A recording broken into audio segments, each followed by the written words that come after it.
मेरे दिव्य गुरुदेव श्री परमहंस योगानंद जी के द्वारा ये टॉपिक, अनियंत्रित जीवन ही दुख का मार्ग है। अनियंत्रित जीवन भी दुख का ही मार्ग है। एक व्यक्ति जो हर समय अनुशासनहीन ढंग से रहता है, निरंतर अशांति और चिंताओं से घिरा रहता है, परंतु जिसने आत्म नियंत्रण, सेल्फ कंट्रोल, अपने आप को गलत कार्य करने से रोकना सीख लिया है, वह वास्तविक प्रसन्नता के मार्ग को जानता है। जब कभी आप यह तर्क करते हैं कि मैं इस वस्तु के बिना नहीं रह सकता, तब आप इसके दास बन गए होते हैं। प्रसन्नता का रहस्य स्वयं पर नियंत्रण प्राप्त करना है।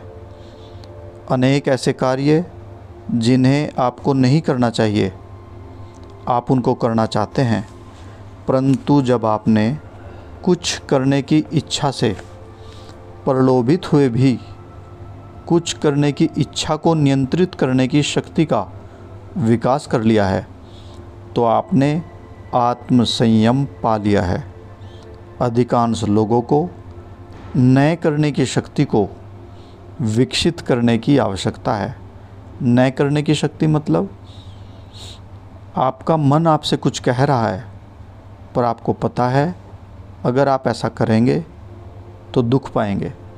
तो नए करने की शक्ति, जब मन आपको कह रहा हो कि करो, पर आप उसको न करें, तो उसको नए करने की शक्ति कहते हैं। यह आपको जिन कामों को करना नहीं चाहिए उन्हें रोकने में समर्थता प्रदान करता है। जब आप यह कहते हैं कि मैं इस बुरी आदत के समक्ष घुटने नहीं टेकूंगा, और आप नहीं टेकते, तो यही नियंत्रण है।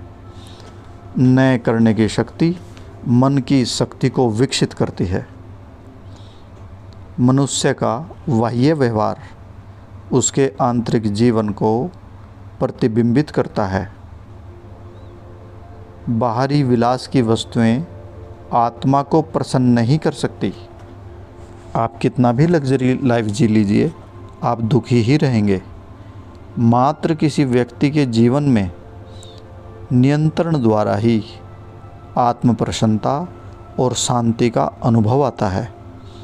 प्रत्येक प्रातः जब मैं उठता हूँ, मैं कुछ दृढ़ निश्चय लेता हूँ, और फिर सारा दिन मैं यह सुनिश्चित करने हेतु कि मैं उन्हें पूरा कर रहा हूँ या नहीं, स्वयं को मानसिक रूप से सचेत रखता हूँ। यह महान इच्छा शक्ति को विकसित करता है। और जब मैं देखता हूँ कि मेरे सारे निश्चय पूरे हो गए हैं, मैं स्वयं को विजयी अनुभव करता हूँ। इसलिए आत्म नियंत्रण का अभ्यास करें। यदि आप ऐसा नहीं करते, तो आप स्वयं को निरंतर भावनाओं की लहरों पर, इमोशनल ब्लैकमेलिंग पर अपने आप को बहता पाएंगे। अपने जीवन के प्रत्येक दिन धर्म का अभ्यास करें। धर्म का अभ्यास यानी कि अच्छे चरित्र का निर्माण। रविवार के दिन आप अक्षमा के दिव्य नियम के विषय में सीखते हैं। यदि किसी ने आपको बाएं गाल पर थप्पड़ मारा है, तो दायां गाल भी आगे कर दें। परंतु क्या आप इसका अभ्यास प्रतिदिन जीवन में करते हैं, या आप सोचते हैं कि ऐसा करना मूर्खता है? प्रयोग करें।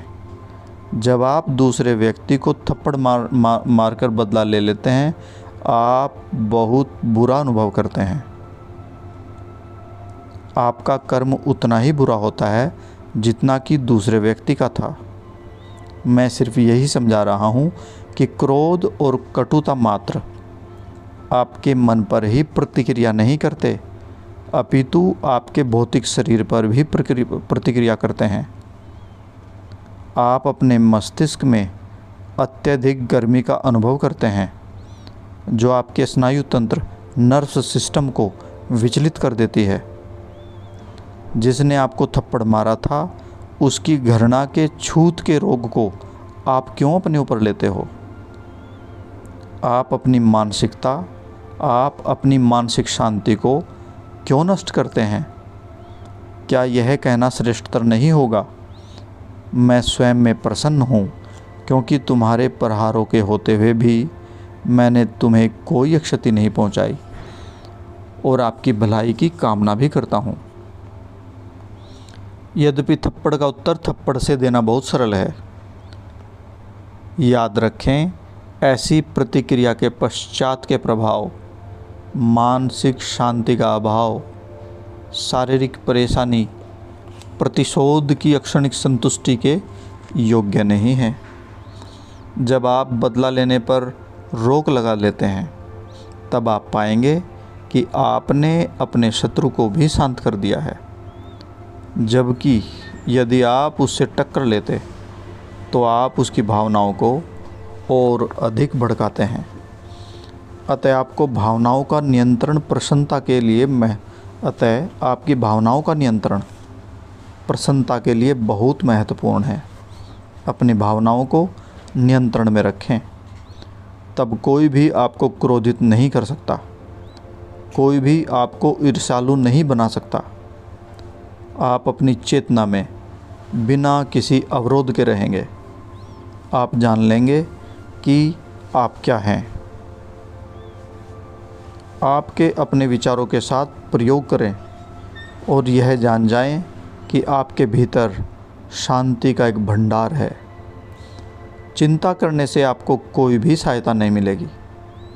यह केवल आपके स्नायु तंत्र नर्व सिस्टम को जलाती रहेगी, जिससे आप हर समय चिड़चिड़े और अप्रसन्न बने रहेंगे। अपितु यह हृदय पर, आपके हार्ट पर अधिक बोझ डालती है। जब आप अपने दिन भर के कार्य करके अपने कार्यालय को छोड़ देते हैं, तो वहाँ के कार्यों को भूल जाएं। इसे मानसिक रूप से उठाकर अपने साथ घर पर अपने बच्चों के पास न ले जाएं। चिंता केवल आपके मन को धुंधला करती है, जिससे आप स्पष्ट रूप से कुछ सोच नहीं सकते। आपको ईश्वर पर अधिक से अधिक निर्भर रहना सीखना चाहिए। यह एक विज्ञान है, एक दिव्य नियम।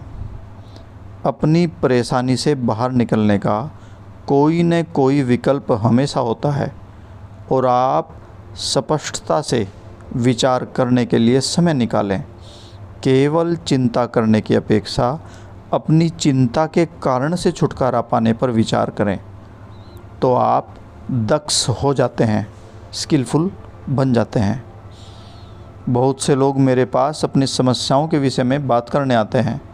मैं उनसे सिर्फ इतना ही निवेदन करता हूँ कि आप शांतिपूर्वक बैठें, ध्यान करें, ईश्वर से प्रार्थना करें और अपने भीतर शांति का अनुभव करने के पश्चात समस्या हल करने और उसे निपटाने हेतु अन्य विकल्पों के विषय में सोचें। जब उनका मन ईश्वर में शांत होता है, तब ईश्वर में विश्वास सशक्त होता है, तो अपनी समस्याओं का हल खोज लेते हैं।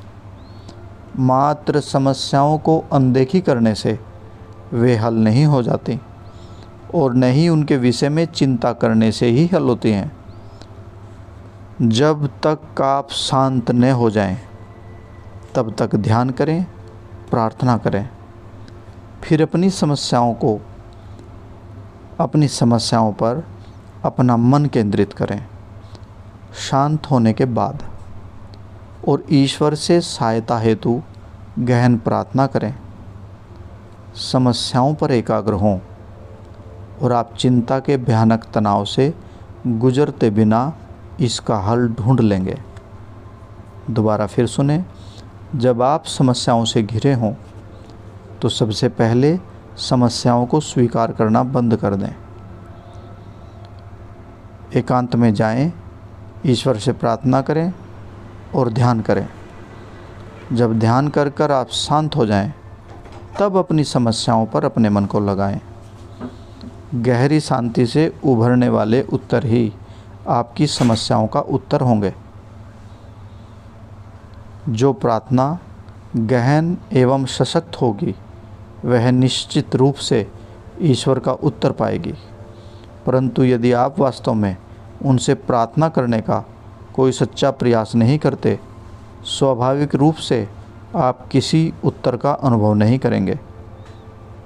किसी न किसी समय प्रत्येक व्यक्ति ने प्रार्थना द्वारा अपनी किसी इच्छा की पूर्ति को पूर्ण होता पाया है। जब आपकी इच्छा शक्ति अत्यंत सशक्त होती है, वह परमात्मा तक पहुंच ही जाती है, तथा परमात्मा की इच्छा होती है कि आपकी इच्छा की पूर्ति हो। जब उनकी इच्छा होती है, समस्त प्रकृति ध्यान देती है। जब आप विश्वास और दृढ़तापूर्वक उनसे गहन प्रार्थना करते हैं, तो परमात्मा उत्तर भी देते हैं। कभी कभी वे किसी दूसरे व्यक्ति के मन में विचार उत्पन्न करके जो आपकी इच्छा और आवश्यकता है, उसको पूर्ण रूप से उत्तर देते हैं। वह व्यक्ति तब ईश्वर के एक माध्यम के रूप में इच्छित परिणाम लाने हेतु कार्य करता है। आपको यह ज्ञान नहीं है कि एक महान शक्ति कैसे कार्य करती है। यह गणित की भांति कार्य करती है। इसके विषय में कोई यदि, इफ और बट नहीं होता। और यही है जो लिखा है कि पहले विश्वास करें और ईश्वर इच्छित वस्तुओं का प्रमाण आपको देंगे। यदि आप ईश्वर की उपस्थिति का अभ्यास करें, मन में दिव्य शांति और आनंद का अभ्यास करें, तब आप यह जान लेंगे कि मैं जो कह रहा हूँ वह सत्य है। ईश्वर के पास जाएं, उनसे प्रार्थना करें, उनके सामने रोएं, जब तक कि वे आपके नियमों का संचालन करने के लिए आपको कोई प्रमाण नहीं दे देते। आपका मार्गदर्शन वहीं पर होगा। याद रखें कि मन के लाखों तर्कों से बढ़कर है बैठकर ईश्वर पर तब तक ध्यान करना जब तक कि आप भीतर शांति का अनुभव न कर लें।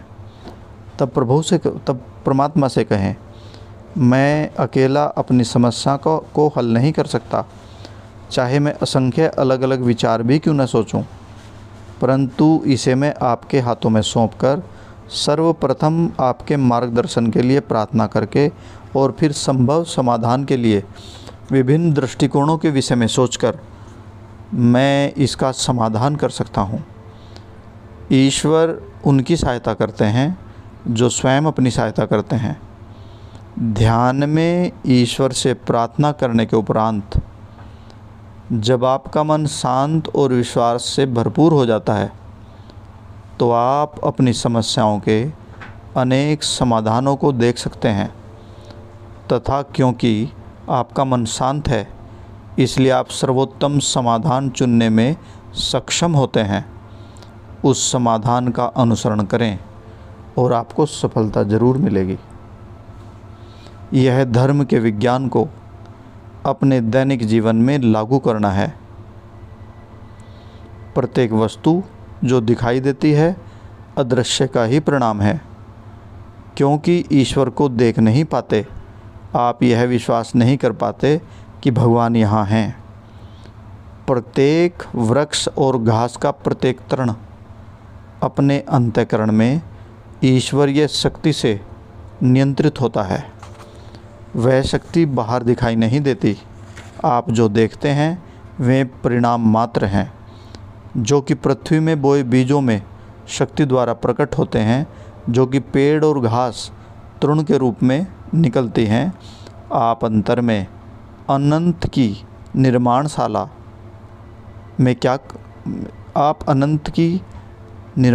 में क्या हो रहा है उसे आप नहीं देख पाते।